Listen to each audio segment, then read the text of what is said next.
et merci beaucoup d'être aussi nombreux pour cette table ronde. Nous accueillons Emmanuelle Borne, qui est la rédactrice en chef de la revue L'Architecture d'aujourd'hui, qui sera notre merveilleuse animatrice. Et nous avons parmi nous donc Madame Anne Pezzoni d'Archi 5, Monsieur Tariq Walalou de Walalou plus Choi qui nous vient du Maroc. Nous avons Nissim Ayonouer de l'agence Plan Commun qui vient du Chili. Et nous avons Jules Aymar de la compagnie d'architecture qui est de France. Je vous souhaite une très bonne table ronde. Merci. Est-ce que le micro fonctionne? C'est bon? Bof? Ah, moi, je ne peux pas faire mieux que ça. Alors, table ronde, notre table ronde est intitulée « Construire non standard pour une standardisation vertueuse ».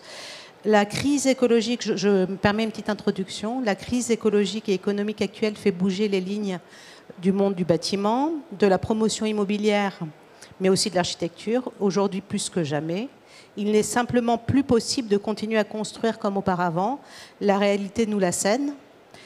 Pour revenir à des villes vivables et à des campagnes qui ne soient pas en déshérence, il faut changer de modèle et les architectes sont de plus en plus nombreux à emprunter des chemins de traverse. S'appuyer sur l'existant, le déjà là, comme nous l'a montré Sonia Vu tout à l'heure, plutôt que détruire et reconstruire. Aujourd'hui, tout le monde, ou presque, s'accorde pour dire que c'est la voie à suivre. Quand c'est souhaitable, quand c'est possible, il faut favoriser la transformation à la construction neuve. La réhabilitation, qui était atypique il y a encore 15 ans, n'est plus du tout hors standard, puisqu'en 2021, donc il y a 3 ans, le marché de l'entretien-rénovation représentait 55% de l'activité du bâtiment. Alors, on ne va pas parler uniquement de réhabilitation au cours de cette table ronde, parce que ce que je voulais j'ai réuni ces invités-là que je vais représenter aujourd'hui, parce que pour vous montrer que le non-standard se loge ailleurs aussi, dans un mode constructif, dans le rôle adopté par les architectes qui n'arrêtent pas de redéfinir les contours de leur métier, dans une culture renouvelée du chantier, dans le réemploi de matériaux. Bref, s'affranchir des standards pour concevoir des architectures vertueuses qui répondent à des besoins et à un territoire autant qu'à une commande. Tel est l'enjeu de mes invités aujourd'hui, avec notamment Nissim Ayonouer, donc que je représente, associé avec Kim Kouresh, Felipe De Ferrari, Sacha Discor et Marcelo Cox de l'agence franco-chilienne Plan Común, qui a notamment réalisé une maison partagée à Pantin qui n'est pas passée inaperçue. On va peut-être en parler. Tariq Walalou, associé fondateur avec Lina Choi de l'agence Walalou Choi, agence franco-marocaine. Je ne vais pas citer tous les projets de l'agence. Moi, je retiens notamment le musée Volubilis à Meknès au Maroc, le Centre des cultures du Maroc à Paris, des structures temporaires aussi dont on va parler, et nomades. Et Jules Aymar, associé avec Chloé Baudard de Compagnie Architecture basée à Bordeaux, agence basée à Bordeaux. Vous réalisez notamment des équipements scolaires et culturels, dont récemment la réhabilitation de la halle 121 de la Cartoucherie à Toulouse. Alors, je vais commencer par vous, Tariq, ou par toi, hein, je peux te tutoyer. J'ai oublié Anne. Je suis désolée, Anne. Tu étais en haut de ma liste et j'ai essayé de faire de gauche à droite.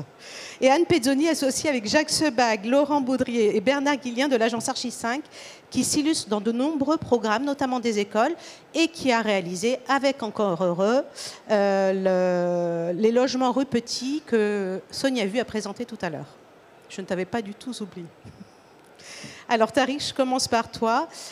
Tu as dit dans un hors-série de l'architecture d'aujourd'hui que l'architecture, je te cite, l'architecture est un acte d'une extrême violence et qu'en prenant cela comme point de départ, il faut conduire des projets de manière différente, en sortant des sentiers battus et tu dis que Walalou Choi aborde ses projets de façon latérale. Alors en prenant exemple à l'appui, s'il te plaît, parce qu'on est quand même dans un salon de la construction, exemple à l'appui, qu'est-ce que c'est pour toi conduire des projets de façon latérale ?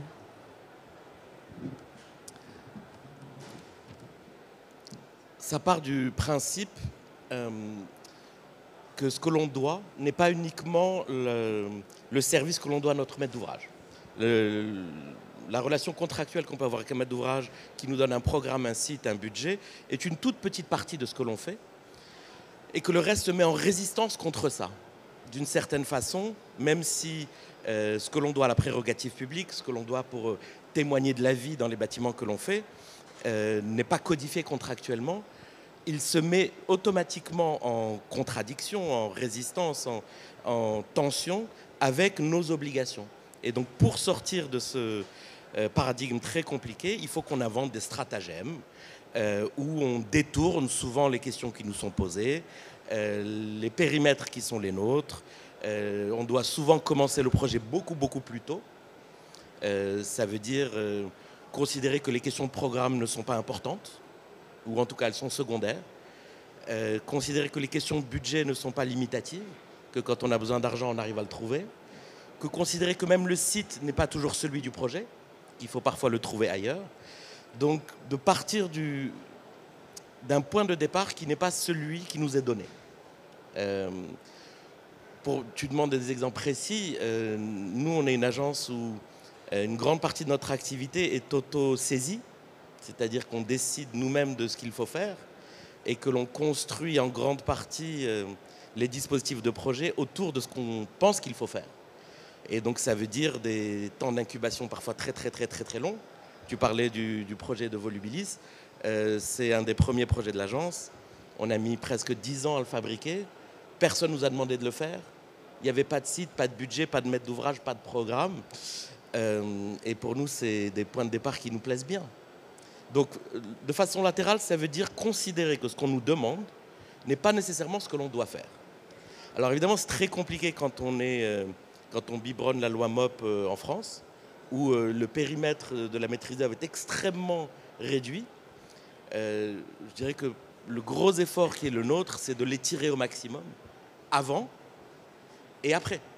Et ça veut dire, par exemple, tu parlais du Centre des cultures du Maroc à Paris, pareil, pas de budget, pas de site, pas de programme, pas de maître d'ouvrage, et surtout pas d'institution. Donc il faut construire l'institution, changer la loi, écrire un programme, trouver un directeur, ouvrir l'exposition. Tu vois, quand on fait l'expo universelle ou le pavillon de la Biennale à Venise, ben, on fait les cafés, on gère l'assurance, le transport. Donc on doit étirer largement ce que l'on doit faire pour pouvoir le faire autrement. Anne, je pense tout de suite à Archi 5 parce que dans une autre publication d'art, tu disais que l'architecture non standard est non standard par définition, que c'est une succession de prototypes. Et que tout se tord. En fait, tu fais vraiment écho au propos de Tariq. Tout se tord, même la réglementation, même si l'effort pour y parvenir est démesuré, je te cite aussi. Pour toi, construire non standard, pour aller encore plus loin, Tariq, c'est même indispensable, d'où d'ailleurs le titre de cette table ronde. C'est indispensable pour faire une architecture juste. Alors, moi, je rejoins tout à fait Tariq sur l'idée que sans aucune vision des murs, sur l'idée que, bien évidemment, notre intervention ne s'arrête pas là où on nous demande d'être. Après, sur la question du frottement avec la commande, c'est très variable, parce qu'on peut être tout à fait aligné avec des commandes qui nous demandent déjà d'aller plus loin ou de faire des choses différentes, mais c'est sûr que la posture première, c'est d'aller voir au-delà de ce qu'on nous demande, de questionner chacun des paramètres. Je pense qu'il y a évidemment la question, pour nous, les deux questions centrales, c'est la sobriété et l'usage. Et ça, si on ne va pas au-delà, en général, on est contraint par des paramètres qui ne nous permettent pas d'aller dans nos ambitions. Alors, on n'y va pas forcément pleinement, mais en tout cas, pour y aller, il faut prendre du recul, regarder ce qu'on nous demande et se dire ah, peut-être que là, c'est pas la bonne, c'est pas le bon usage, c'est pas le bon programme. Allons au-delà. Moi, je rejoins tout à fait ça. Tu peux nous donner un exemple ? Alors, un exemple, c'est, je vois là, c'est l'école de La Rochelle, où justement on avait un maître d'ouvrage, la ville de La Rochelle, ultra aligné, qui avait envie de faire un projet hyper ambitieux, hyper ouvert, hyper bas carbone. et puis qui souhaitait faire un bâtiment ouvert sur la nature. On a proposé de faire une classe sur un ponton sur un plan d'eau. Ils ont trouvé ça bizarre parce que le plan d'eau n'était pas spécialement naturel. Ils se sont dit, bah, qu'est-ce qu'on va voir là-bas? On leur a montré qu'il y avait des canards, des tas de choses. Et ils ont dit, ah bah oui, c'est une bonne idée, on va le faire. Voilà. Donc, jamais il a été question sur ce projet de faire des classes dehors. On a fait 3 classes dehors, une sur un ponton, une autour d'un arbre, une dans un jardin. Voilà, par exemple. Ce que je retiens aussi de ce que tu dis, c'est qu'il faut un maître d'ouvrage éclairé. Donc je vous reposerai tous la question de la maîtrise d'ouvrage. Nissim, pour Plan Commun, le non-standard, alors là je vais orienter un petit peu le sujet, il réside notamment dans les espaces partagés, qui sont au cœur de tous vos projets. Ces espaces, c'est un véritable droit à la ville, parce qu'en fait, ils sont non financiarisables. Est-ce que tu peux nous en dire plus, nous préciser comment vous les aménagez systématiquement dans vos projets? C'est vrai que ces espaces partagés qu'on cherche à créer de manière un peu répétitive comme ça dans les projets, et notamment dans les en fait, ils prennent énormément de sens dans les projets de logement aujourd'hui, parce que le marché du logement est contraint, le prix du mètre carré est contraint, le prix du loyer est contraint, et donc l'espace de vie de la famille moyenne est nécessairement contraint par ce marché. Et l'idée qu'on a derrière ça, c'est de se dire en fait d'augmenter un peu l'espace de vie, l'espace vital de la famille moyenne qui vient habiter dans ces bâtiments, en se disant qu'on crée des espaces, on vient trouver de l'espace à l'intérieur du projet qui n'aura jamais de valeur. Qui sera jamais revendable, mais, enfin de valeur financière, mais qui aura une valeur d'usage absolument maximum.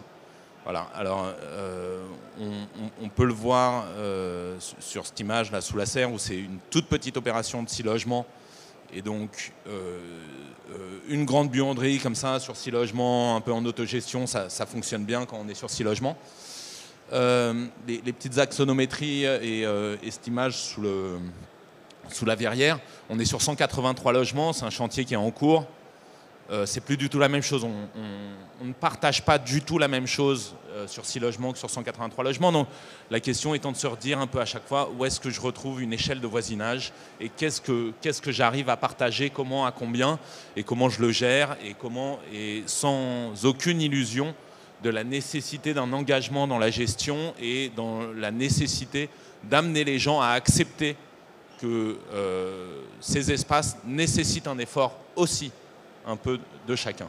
Voilà, ce qui n'est pas exactement les habitudes franco-françaises, et on se heurte systématiquement à plein de résistances et plein de questions, et c'est normal, légitime, et voilà. Mais l'objectif dans ce non-standard étant de faire bouger un peu les lignes par rapport à ce quotidien. Donc l'espace partagé comme espace non standard, chez Compagnie Architecture, Jules, là ça existe aussi, mais si tu es d'accord, je dévie encore un peu, et moi j'aimerais mettre l'accent chez Compagnie sur autre chose, ce qui est partagé en fait chez vous, c'est pas seulement l'espace, je pense au temps du chantier. Tu me vois venir, qui est ouvert au public et qui a un véritable moment culturel des projets. Est-ce que tu peux nous en parler, encore une fois, exemple à l'appui? Alors je tiens à dire que c'est effectivement un héritage de Patrick Bouchain, mais que vous avez métabolisé, que vous avez digéré et que vous menez maintenant à votre façon. Alors pour nous, l'architecture n'a rien de standard, parce que pour nous, elle est habitée, en fait. Et c'est ce qu'on essaye de mettre en place, pas que en phase de chantier, mais dès le stade du concours, quand il est anonyme. Mais apparaît aussi une forme, notamment à Bordeaux, de dialogue compétitif, où on passe une année quasiment à écrire un concours, à dessiner un projet, à dialoguer avec les maîtrises d'ouvrage, avec les maîtrises d'usage. Et nous, c'est un exercice qui nous plaît particulièrement, parce que ça permet, dès le stade du projet, d'aller bouleverser le programme et d'aller répondre de manière non standard au projet. Par exemple, on a l'école Frida Kahlo où on a passé 1 an en dialogue compétitif. Et c'est une école qui est très singulière et où on a passé énormément de temps avec la maîtrise d'usage à essayer de les convaincre que 5 petites maisons connectées par des passerelles extérieures étaient un univers fantastique pour des enfants. On a réussi à les convaincre parce que ça a duré 1 an. Mais on perd, quand on sort du programme type maîtrise d'ouvrage, on perd tous nos concours anonymes ou quasiment. Voilà, donc en gros, tout ça pour dire que notre réflexion avec l'humain, il commence déjà au-delà du chantier. Après, cette pratique, on la met évidemment en avant pendant la phase chantier. Et là, par exemple, en haut, vous avez une image de Pessac. Pessac, c'est un autre groupe scolaire.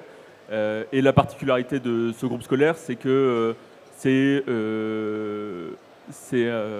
une réhabilitation en site occupé d'une école qui fait environ 5000 m².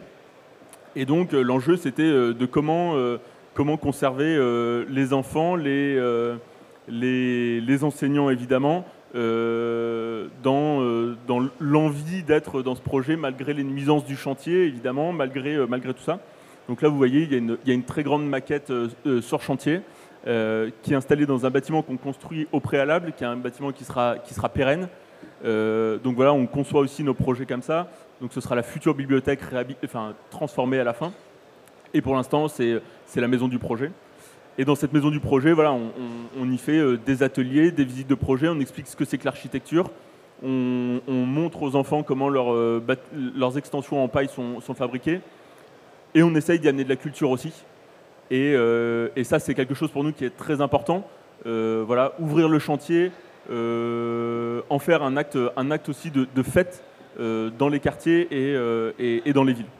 Donc voilà, c'est tout ce processus qu'on met en place, qui sur le chantier, on appelle ça la permanence architecturale, qui est évidemment la suite de l'histoire de Patrick Bouchain. Mais on essaye de se le réapproprier aussi sur des sujets de plus d'urbanisme, de maîtrise d'œuvre plus traditionnelle. Voilà, pas toujours avec de la culture aussi. Oui, parce que cette maison de chantier, c'est pas seulement pour cette école-là. La maison de chantier, elle existe sur chaque projet. À chaque chantier, il y a une maison de chantier. Vous commencez presque par ça, d'ailleurs. Alors, c'est aussi, tu posais la question, mais c'est évidemment une question de rencontre avec une maîtrise d'ouvrage. Et évidemment, on l'a fait à Bruges aussi. Ce qui était ce qui était particulier parce que c'était une école neuve, donc on n'avait pas forcément l'obligation de le faire. Mais ça a permis, quand l'école a été ouverte, d'avoir un nombre de demandes pour aller dans cette école qui était finalement très atypique. Et la maîtrise d'ouvrage initialement redoutait justement que cette école ne soit pas bien vécue, bien appropriée. Et finalement, quand les enfants ont visité, ils voulaient tous aller dans cette école à Bruges. Donc ça nous a permis ça. Et voilà, à la cartoucherie, on l'a fait différemment. Ou à Godard, on ne l'a pas fait du tout parce qu'on n'a pas réussi à trouver la place pour le faire. C'est vraiment une question de rencontre aussi et ça doit être partagé entre les maîtrises d'ouvrage, les maîtrises d'usage et nous. Justement, je veux revenir sur ce que vous dites tous en filigrane, et toi tu l'as dit, enfin vous l'avez tous dit assez clairement, et surtout toi Tariq. Vous parlez du glissement de rôle. On sort vraiment, alors ça on le voit venir ces 15 dernières années, l'architecte ne se contente plus de son rôle de concepteur-bâtisseur du tout. Nissim, Plan Commune est partisan notamment de l'autocommande. Pour mettre en place, alors là je te cite toi, tu m'avais dit ça, je l'ai retenu, je ne sais plus où, pour mettre en place les conditions de faire l'architecture qui nous plaît, entendue du non-standard. C'est ce que vous avez initié avec la maison commune à Pantin, et c'est ce que vous poursuivez, notamment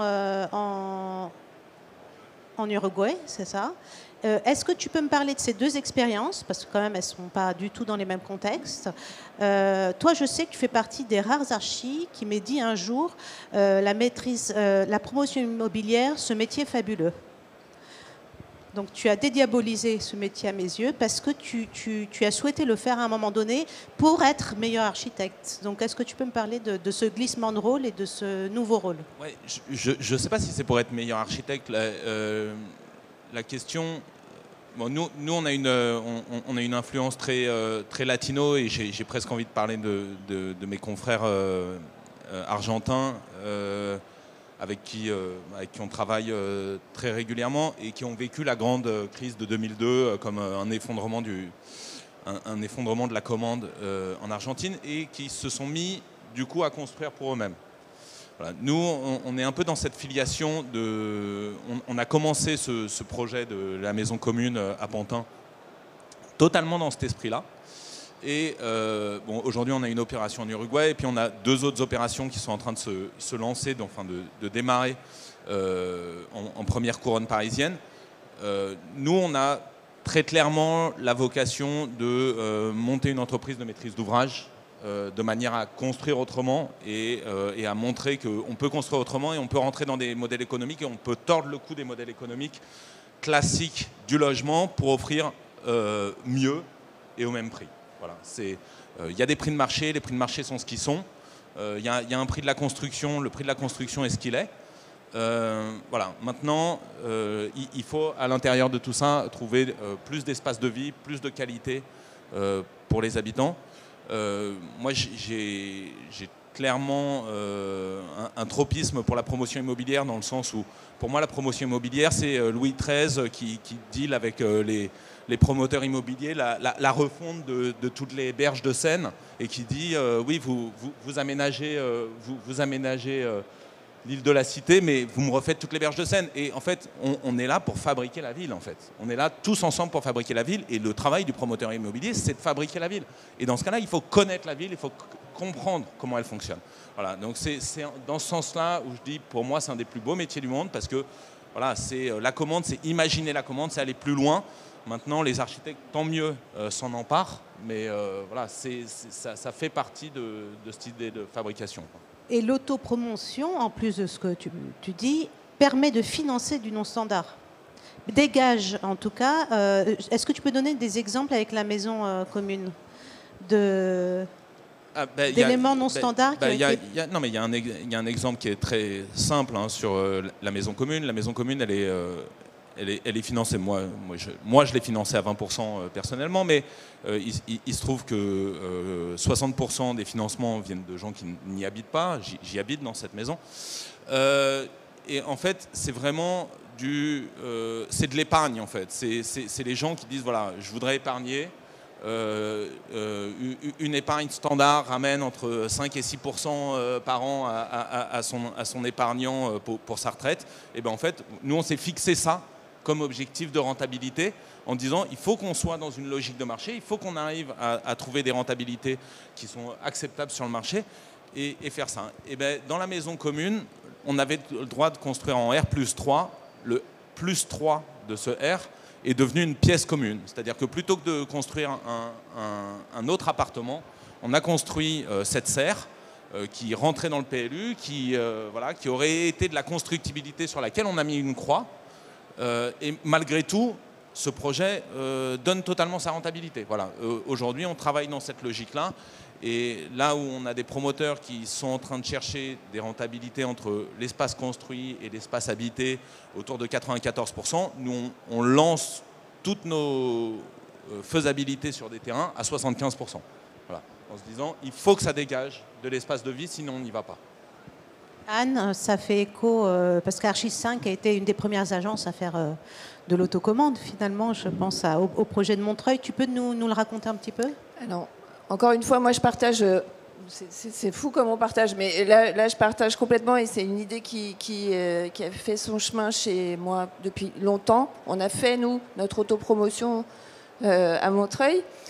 Donc, il y a une dizaine d'années, je me suis rendu compte que c'est à la fois difficile et à la fois simple. En fait, c'est une forme de circuit court de la promotion, c'est-à-dire que on est là où on doit être. L'argent, il va là où il doit être. C'est que la commande, elle est faite par les gens qui probablement y habitent.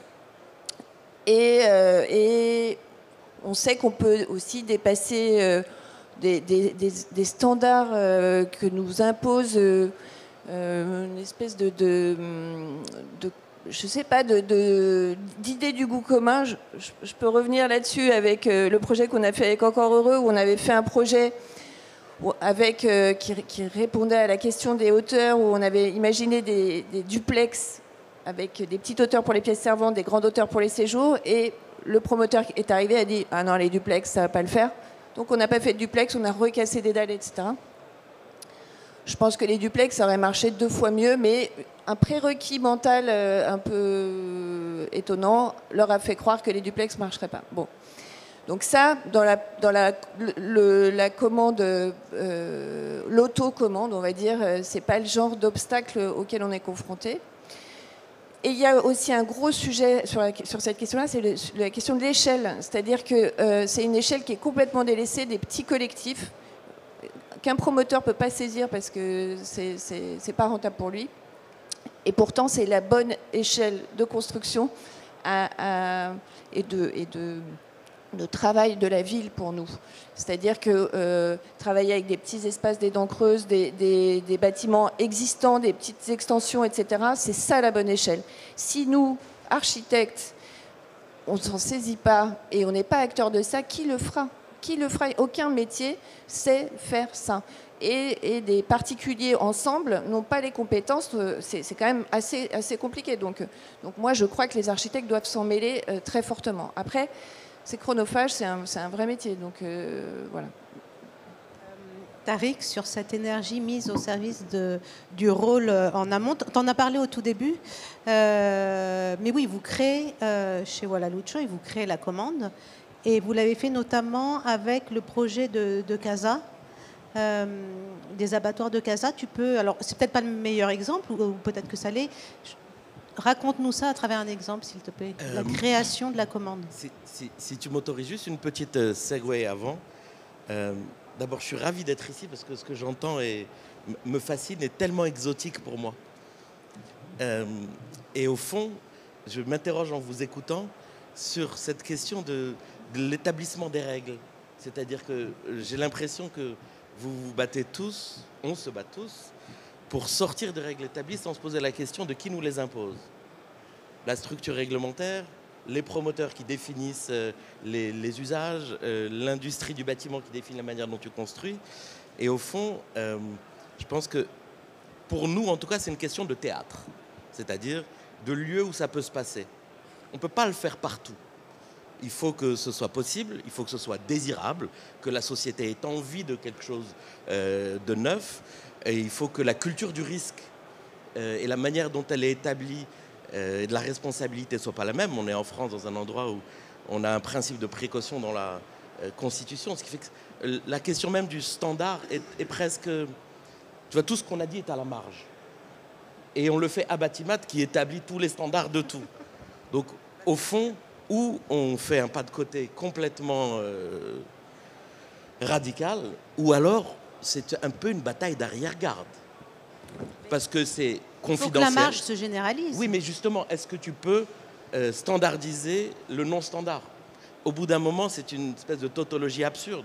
On est sur des choses artisanales, sublimes, mais à la marge. Et en rien, on a la capacité de le démultiplier.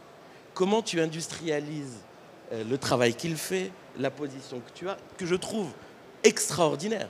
Mais si je dois me poser la question de comment ça a un impact réel et sérieux sur le monde, en vrai, on fait de la haute couture. Donc peut-être la question c'est comment tu mécanises, standardises une approche où tu te mets en résistance avec des forces qui nous écrasent. Et ça, je ne sais pas comment vous le faites ici. Moi, ça me déprimerait. Je ne saurais pas le faire. J'ai peut-être un peu tué l'ambiance, non ? Non, en fait, je ne te savais pas cynique.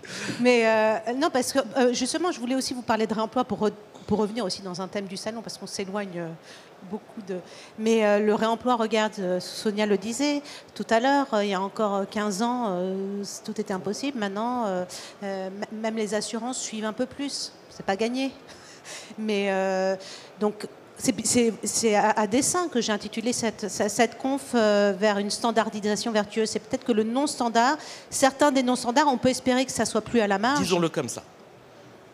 À quel moment devient-nous des gens qui établissons des normes, qui fabriquons des règles, qui produisons des modèles ? plutôt que d'essayer de détourner ce qu'on nous impose et dans lesquels on doit travailler.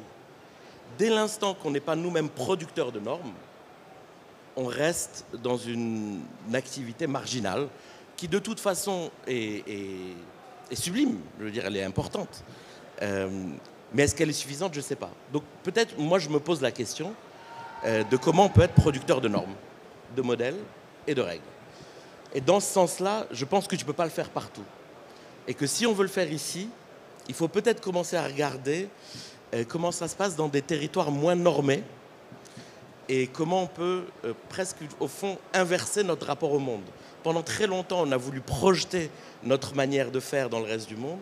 Je pense qu'on arrive à un moment où on doit apprendre de ce qui se passe ailleurs, dans des lieux qui sont peut-être moins sclérosés, dont les cadres sont moins définis et où, en tant que maître d'œuvre, on arrive à être des producteurs de normes, on arrive à produire des discours qui sont ensuite repris par les forces publiques, par la maîtrise d'ouvrage, plutôt que de se mettre en négociation pendant 1 an sur un concours avec eux pour y arriver. C'est cette inversion-là où j'ai l'impression qu'on a un peu perdu la main. Je voulais juste réagir parce que nous, on travaille un peu sur le mode de la loi et de la jurisprudence. Nous, on fait des petites jurisprudences, les unes après les autres. Par exemple, pour faire de l'autopromotion, il y a un des gros écueils, c'est le financement. Enfin, nous, vraiment, ça a été une grosse galère. Mais on a trouvé la voie. Et donc, maintenant, il y a la voie. Et puis après, il y aura autre chose. Petite jurisprudence. Jules, est-ce que tu peux nous parler de réemploi? Parce que justement, le contre-exemple qui est devenu exemple. Comment vous l'intégrez dans les projets et comment vous le généralisez? Parce que quand même, chez vous tous d'ailleurs, il n'y a pas beaucoup de projets sans réemploi. Et vous d'ailleurs, il est au centre du chantier, puisque la cabane de chantier, elle est toujours issue d'une démarche de réemploi, que je sache, non? On essaye au maximum de la construire avec une démarche de réemploi. C'était le cas à l'école de Bruges, par exemple. Mais parfois, on ne sait pas faire. En fait, aussi, à des moments, pour nous, le réemploi est plus une attitude. Commence à prendre soin aussi de ce qui existe. J'en ai parlé un peu avant sur le côté humain. Voilà, ce déjà-là humain et en prendre soin. Et évidemment, il y a ce déjà-là bâti. Et pour moi, le réemploi, c'est plus une attitude d'aller voir qu'est-ce que dans les bâtiments est précieux. Et voilà, on arrive à une notion de préciosité de la matière et des choses comme ça. Voilà, et les bâtiments, même si de temps en temps ils ne sont pas fantastiques, voilà, on pourra citer chez nous Pessac, par exemple, une école où les bâtiments sont finalement de la préfabrication des années 70, mais qu'on réhabilite. Voilà, c'est comment en fait on porte une attention à ce qui est déjà là. Et pour nous, le réemploi, c'est une part de cette attitude-là, en fait. Nissim, dans la maison commune, il y a pas mal de réemploi et il y avait une vraie démarche. Est-ce que tu trouves que c'est plus facile d'en faire aujourd'hui ou pas?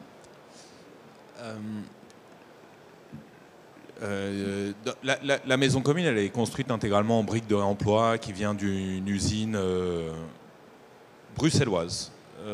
D'une usine bruxelloise parce que en fait, les Belges ont 30 ans d'avance sur nous là-dessus, qu'on a essayé de la faire en briques de réemploi françaises et qu'on était sur des tarifs x3, tout simplement, et avec personne qui était capable de standardiser la ressource, c'est-à-dire quand on parle de briques de réemploi, c'est démolir, nettoyer, repalettiser, puis envoyer sur le chantier des éléments qui sont prêts à poser, quoi, tout simplement. Et que c'est un petit bâtiment de 6 logements, mais c'est quand même 14 000 briques, et qu'en fait, on n'avait personne en France qui avait 14 000 briques à nous vendre. Tout simplement. Maintenant, de ce qu'on sait en France, à cette époque-là, il n'y avait pas de bâtiment qui avait pris cette démarche. Ça a beaucoup intéressé. Je pense que ça ouvre des brèches. Maintenant, je pense qu'il y a encore un vrai pas, déjà par rapport à la ressource, parce que la ressource, faut l'identifier. Beaucoup de gens nous disaient que c'était pas trop possible, etc. On a passé toutes les étapes, notamment assurantielles. on a fini par y arriver. Voilà, je ne sais pas si c'est encore plus simple aujourd'hui ou pas, mais en tout cas, ça participe à ouvrir des petites brèches. Est-ce que c'est pas l'énergie qui est mise, donc on peut questionner, elle est marginale parce qu'elle est énorme, mise au service de ce type de projet? Moi, ça me fait penser aussi au début de la généralisation du bois dans la construction française. Archi 5 était au tout début de ça, à une époque où ça se faisait moins. Ça a payé quand même. Ah ben, c'est certain, c'est des projets sur lesquels on s'est beaucoup investi parce que voilà, là on n'a pas fait du hors standard, c'est qu'il n'y avait pas de normes, donc on était bien, mais il fallait quand même réaliser des logements où on n'entendait pas son voisin, où on était à peu près en sécurité, etc. Donc c'est encore un autre sujet. C'est un autre sujet. On n'est pas content quand il n'y en a pas, on n'est pas content quand il y en a. Mais je pense que ces brèches, elles se font pas après pas, en fait. Moi, je trouve que c'est assez sain aussi parce que tout ce qu'on produit en dehors des clous, en fait, en général, c'est assez risqué. Je pense à la voie de la ventilation naturelle, par exemple. Moi, en fait, à toutes ces choses qu'on est en train de fabriquer, où il n'y a pas de recul, où on se trouve dans des situations où, justement, on a l'intuition, on a la certitude, mais on n'est pas sûr. Donc, il faut quand même un peu de retour d'expérience, faire pas après pas. Moi, je crois aussi à la lenteur, en fait, de ces choses-là. Je pense qu'on ne peut pas se dire je vais tout révolutionner d'un coup. Moi, j'ai des doutes sur les choses. Voilà. Si je peux rebondir sur ce qu'elle vient de dire, il y a quelque chose qui me plaît énormément dans ce que tu viens de dire, c'est où est-ce qu'on positionne la question de l'expérimentation. À quel moment on prend le risque. Et au fond, la manière dont nous, on l'a fait, c'est en acceptant de travailler à des échelles très différentes. C'est-à-dire, on s'intéresse aux structures tendues, on va d'abord faire une toute petite installation dans un cadre non réglementaire, 500 mètres carrés sur le parvis de Lima. Ensuite, on va faire un petit peu plus grand, de 12 000 mètres carrés pour une espèce de village temporaire. Et puis, 6-7 ans après, en travaillant sur une dizaine de projets où à chaque fois, de façon incrémentelle, tu rajoutes un petit coup de règlement, un petit ATEX, une meilleure maîtrise de la filière, une meilleure maîtrise du coût, tu sensibilises une entreprise, tu fabriques une entreprise de construction, etc. Tu arrives à construire de très grosses choses. Donc, par exemple, pour nous, si je prends un exemple tout bête, en 10 ans, on a fait une toute petite tente et on fait maintenant le grand stade de Casablanca avec les mêmes structures. Donc, je pense que ce rapport à l'échelle de l'opération où on quitte même la question de la construction, où on peut accepter de faire des installations, où on quitte l'industrialisation, où on peut travailler avec des artisans qui nous permettent de mieux nous intégrer au processus de production, aux filières, etc., nous permet ensuite presque d'intérioriser et de projeter de la confiance vis-à-vis de tout le monde et de la maîtrise d'ouvrage, de la société, etc., pour dire, OK, maintenant on sait le faire. Et je pense que de trouver dans nos activités, c'est pas facile d'ailleurs, parce que suivant la structure des agences, d'avoir des projets qui nous permettent de faire de la recherche et de l'expérimentation peut être utile. C'est très compliqué d'arriver et de dire je vais faire une opération de 400 logements en terre crue si tu ne sais pas c'est quoi la terre crue au départ. Donc on doit s'obliger peut-être à ces espaces-là. Après, je pense, suite au tremblement de terre dévastateur en 2023 au Maroc, vous avez proposé vos services pour reconstruire une partie des écoles. Est-ce que ça a été l'occasion, justement, au regard de notre sujet, parce qu'en fait, il y a quand même une réglementation qui était étouffante au Maroc au regard du mode constructif. Le tout béton était inscrit dans le code de l'urbanisme, pour ainsi dire. Et est-ce que tu t'es saisi de cet effort de reconstruction en y participant pour réintroduire peut-être la question de la terre crue, justement? Est-ce que tu vas... Le Maroc est un mauvais exemple parce que c'est beaucoup plus facile qu'ici. Les interlocuteurs sont de meilleure qualité. On a une structure administrative où les gens ont l'impression de participer à quelque chose. Donc, Oui, on l'a fait, mais ça a pris 3 semaines de refabriquer un nouveau code de la construction. C'est beaucoup plus facile parce que le ressort n'est pas cassé et que quand il y a une mobilisation, une grande cause nationale, il y a 350 000 personnes sans logement, sans école, etc. Il n'y a pas de résistance. Il y a juste à lever la main et dire écoutez, je veux bien donner de mon temps, de mon énergie. Et donc, c'est un luxe de travailler dans ce cadre-là. Donc oui, on a pu le faire, mais ça a pris 3 semaines. Mais là, tu parles donc de maîtrise d'ouvrage éclairé, en fait. Anne, tu m'en parlais aussi il y a pas longtemps. Il y en a de plus en plus. Ce n'est pas une maîtrise d'ouvrage, c'est le sentiment général de participer à quelque chose de collectif. C'est-à-dire quand tout le monde tire dans le même sens, c'est quand même plus facile. Pardon. Il y a le côté éclairé, mais c'est juste d'être aligné, c'est-à-dire de faire un truc ensemble. Ça, c'est quand même essentiel. Bon. Alors, j'ai une dernière question que je vous adresse à tous. Où se loge pour vous le non-standard aujourd'hui?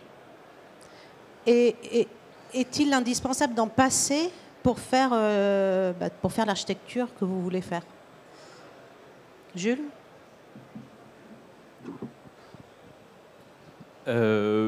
Pour nous, c'est vraiment une histoire de rencontre, la question du non-standard. Et je pense que faire du non-standard, c'est aussi porter un risque. C'est important de le dire parce qu'un projet non-standard, un projet innovant, un projet différent, c'est aussi une maîtrise d'ouvrage. Alors, Tariq en parlait un peu, mais qui est prête à porter le risque.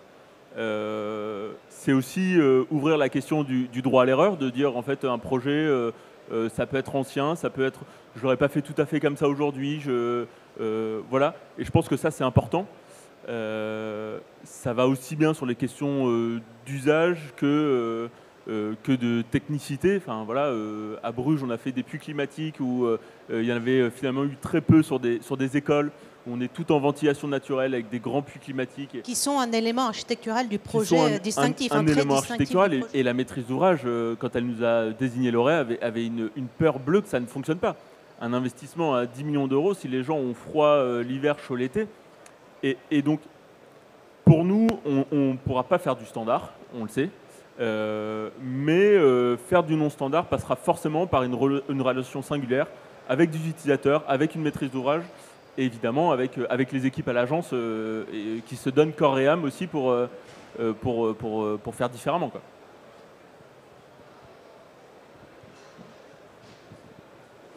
C'est une question un peu tordue de dire où est le non-standard aujourd'hui. En fait, moi, c'est pas le non-standard qui m'intéresse. Moi, ce qui m'intéresse, c'est de faire quelque chose qui m'intéresse, en fait, où j'aurais plaisir à être. Et où j'ai l'impression d'être un petit peu dans ma voie, dans l'utilité sur des grandes questions de société et d'écologie, en fait. Et moi, je ne fais pas du non-standard pour le plaisir, c'est juste que je me dis, ah bah, peut-être que vous ferez mieux de faire ça. Mais donc, la question, c'est pas le non-standard, c'est de regarder au-delà de ce qu'on fabrique. Voilà, je pense. Pour ma part, je dirais que le non-standard se trouve dans la revalorisation du travail de la main, de la désindustrialisation de la construction en grande partie. La main est intelligente, l'industrie est bête. D'arrêter de travailler avec des produits et de recommencer à travailler avec des matériaux. De redécouvrir une relation entre la maîtrise d'œuvre, l'entreprise et la matière, qui fait qu'on invente ensemble quelque chose qui n'existe pas encore.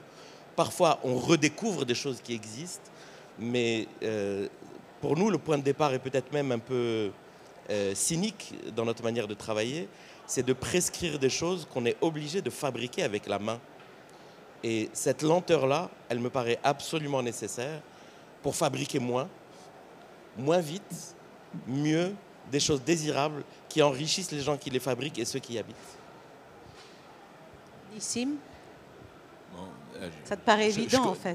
Non, mais oui, c'est-à-dire c'est du non-standard par rapport à quoi? Par rapport à une standard et bon, c'est par rapport à une manière. Oui, c'est ça, par rapport à une manière de se poser les questions. Et en fait, d'une certaine manière, et cette phrase, elle n'est pas de moi, elle est d'Alejandro Aravena, qui est un grand architecte, mais qui qui nous a dit un jour, comme ça, sur un jury de concours, qui nous a dit en fait, le pire étant de répondre à la mauvaise question. Et en fait, les cahiers des charges sont souvent remplis de mauvaises questions. Sont souvent, et on en revient à ce qu'on se disait au début, c'est-à-dire qu'à un moment, comment on prend le cahier des charges, comment on prend la commande, et comment on la nettoie un peu de tout ce qui va l'emmener vers une standardisation, et comment on l'emmène vers quelque chose de plus grand que uniquement un projet, quoi. Voilà. Merci, très belle conclusion.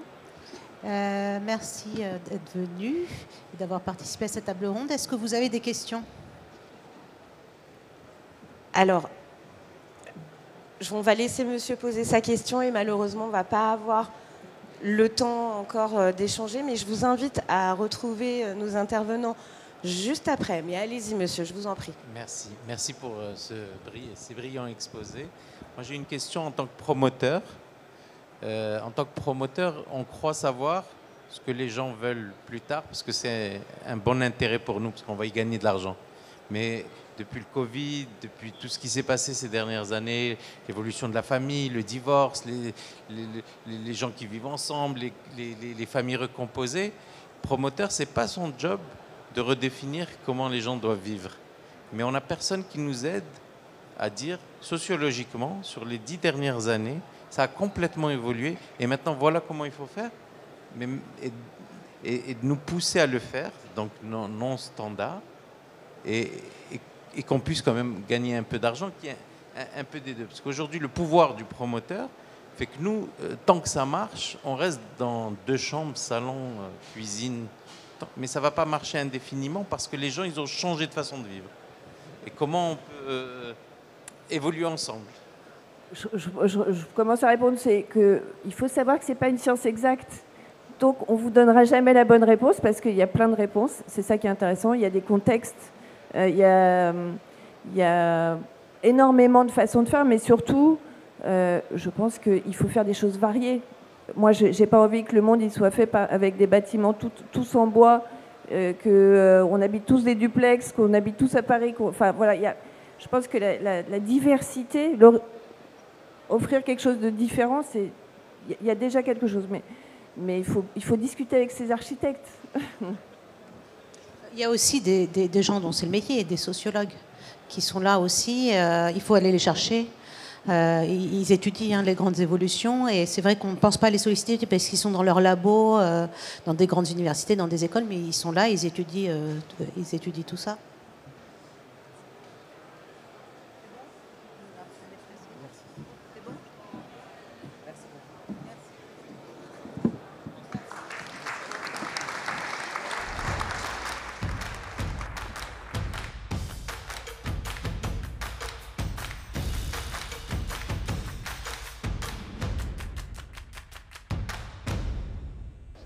Merci beaucoup.